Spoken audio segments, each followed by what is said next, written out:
Bueno, este es un momento muy especial para mí porque estoy en presencia de un yogi, el Yogi Akal. Bienvenido, Yogi. Además es un gran numerólogo y creo que es una persona muy iluminada. Pero bueno, eso lo vamos a ir descubriendo en esta entrevista. Nice to meet you and welcome to Agárrese, Quien Pueda. Gracias. Very nice to be here. What is a yogi? A yogi is trained to understand consciousness and the human mind, to create fulfillment for people.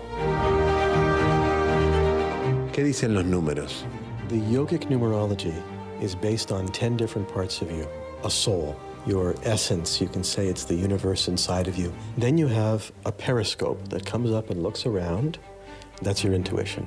Then you have a positive mind, and that positive mind helps you to understand something bigger than you. Then you have a complete mind, your full self. The fifth part is all your senses. Then you have your immune system, and an immune system for a person looks like this. It's a line that goes around the head. Each person has one. The seventh part of you is your magnetism, which is like an aura. Then you have your breath, which is the energy of the universe itself that's carried by the breath. Then you have your subtlety, which is the real strength inside of you. It's over here somewhere inside of you. It's the part of you that's hidden a little bit, but has all the supernatural powers that everybody dreams about. And the 10th part is courage. So if you take all these 10 parts, in the yogic numerology, the idea is to balance them, heal them, strengthen them, and then put them to work creatively. That's yogic numerology. We can also have fun with it and look at your birthday to understand your destiny and the 5 questions of life, which is who am I? Why am I here? What do I have to do? How do I change my life? And how do I proceed into my learning? What do I have to master in my life? You've given me your birthday, so I can do that now. Oh, okay. This is the most important year of your entire life because everything that you were born to do, you have done. And now everything you do is yours. You were born with baggage. This year, baggage is gone, but you're still here. So you have to decide, how do I want to use my life now? I work in that this year. You have 3 things you must do. You have to make more money. You have to have more money. You're not making enough money. You are a healer. Somebody is sick, you touch them, they're better. It's nothing special. It's not magic.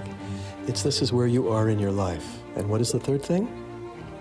Compassion. If you mix compassion with sex, it gets very, very murky. Compassion is something that's inside you. It's not something you give. But with compassion, you can do a million different things. You're allowed to have passion, but that's not the purpose of your life. ¿Cuánto los números, físicamente los números, influyen en nuestra vida? Numbers don't influence anything. The numbers themselves have no power or energy. They simply are a language. That's a starting point on a map and a process of the destiny of life. You can see in the future for this country or the world. There is a period of time between roughly the 1960s and the year 2040. And during this time, the Earth changes. Physically, the Earth changes, Mother Earth changes. Mentally, everybody on the Earth changes. And above the Earth, in space, we become much more aware of the atmosphere above space.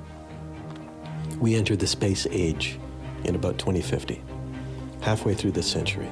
Science will change everything. So where does that leave metaphysical? Where does that leave spiritual? Everybody is where they need to be. But in 30 years from now, you will be judged not by the money that you have or by your education, because everything is on the internet. You'll be judged by whether or not you are awake, whether you're conscious, whether you're kind. Right now, that doesn't seem possible because the nervous system is still so weak. Everybody is nervous all the time. Nothing is more powerful than love. And the love that comes from you can heal the world. So I encourage you to find that inside yourself and to share that in ways that are elegant, graceful, kind, and powerful. Voy a seguir, que me va a decir algunos numeritos más que veo ahí raros. Ustedes continúen ahí en estudios, en Agárrese, Quien Pueda.